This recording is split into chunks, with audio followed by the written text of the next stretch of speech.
You like math? I like math. Who likes math? We all like math. Are like normal limits, but x is approaching infinity, unlike when it's approaching a normal number.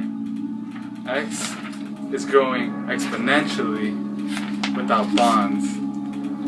Dun, dun, dun. In limits by factoring, if you substitute the x with the number it is approaching by right away, you'll probably end up with 0 over 0, which is an indeterminate. But if you do it by factoring, you get to cancel out the two common ones and then substitute the x in afterwards and add them up, and then you find your limit. Is a circle centered at the origin with a radius of 1. The circle has 360 degrees, also known as 2 pi. A radian is another way to measure an angle. The values of the unit circle are the radians pi over 6, pi over 4, pi over 3, and pi over 2, and all the multiples of them. The circle contains the special right triangles 45, 45, 90, and 30, 60, 90. The 30, 60, 90 is used for the radians for pi over 3 and pi over 6, and its entire multiples. And the 45, 45, 90 is for the radian of pi over 4 and its entire multiples. The easiest way to remember the unit circle is to find patterns. The unit circle is symmetrical, so why not just remember one quadrant and then apply it accordingly. In the first quadrant, it goes from 0 to 90 with the degrees of 30, 45, 60, and 90. Half of 90 is 45, and then you can either add or subtract 15 to get the other two degrees. The unit circle relates to graphs because sin equals y and cosine equals x. The values can be used to solve with one another. Unit circle has an incredible amount of real-life applications. It is used in the military, sonar equipment, navigation, radar, sundials. A triangle with 90 degrees is a right triangle. The lengths of a side of a right triangle can be found using the Pythagorean theorem. Given that the 2 sides and 3 sides are given, if A, B, and C are the sides of a right triangle, with C being the hypotenuse, then A squared plus B squared equals C squared. If the lengths of the sides of a right triangle are known, the measures of the 2 acute angles can be found using trigonometric functions, since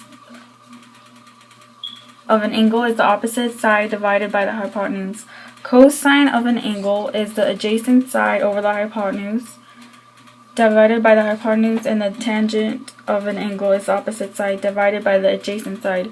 You do not need to use the Pythagorean theorem in the 45-45 right triangle and the 30-60-90 right triangle.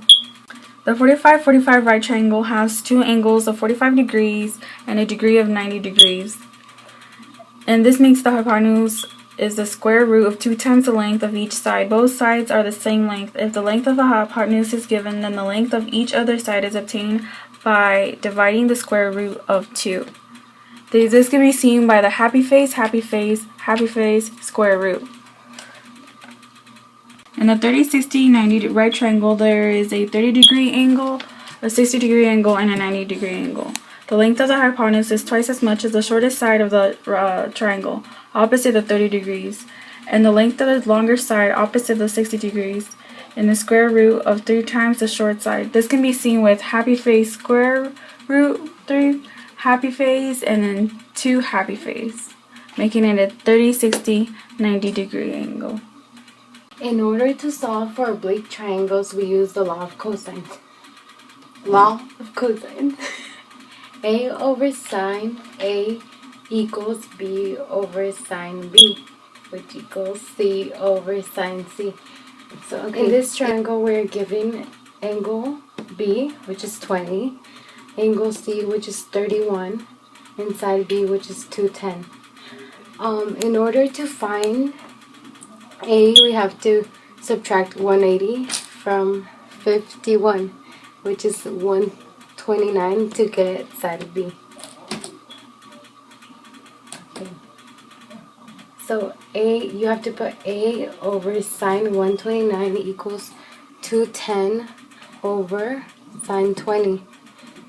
To get A by itself and solve for A, you times 129 to both sides. When you do that, you get 210 parentheses sine 129 over sine of 20. And you plug this in the calculator to solve for A, and you get 477.2. To solve for angle C, you do C over sine 31 equals 210 over sine 20. So you multiply sine 31 to both sides. So C equals 210 sine 31 over sine 20. And you get 316.2 for side C. And that's how you solve for Triangles are an important part of our lives. They are a roof over our heads, the attractions we go to see at Egypt, how we are able to travel safely on highways and bridges. They go beyond the field of pure mathematics and spans to other fields, including engineering and architecture. Triangles are able to focus on a great deal upon the safe distribution of weight or force. For example, many bridges and other similar structures are often designed to include triangle shapes, as these shapes are able to withstand a great amount of pressure because of the way the triangles disperse pressure throughout their shape. They are able to withstand more pressure than a differently shaped object of the same size.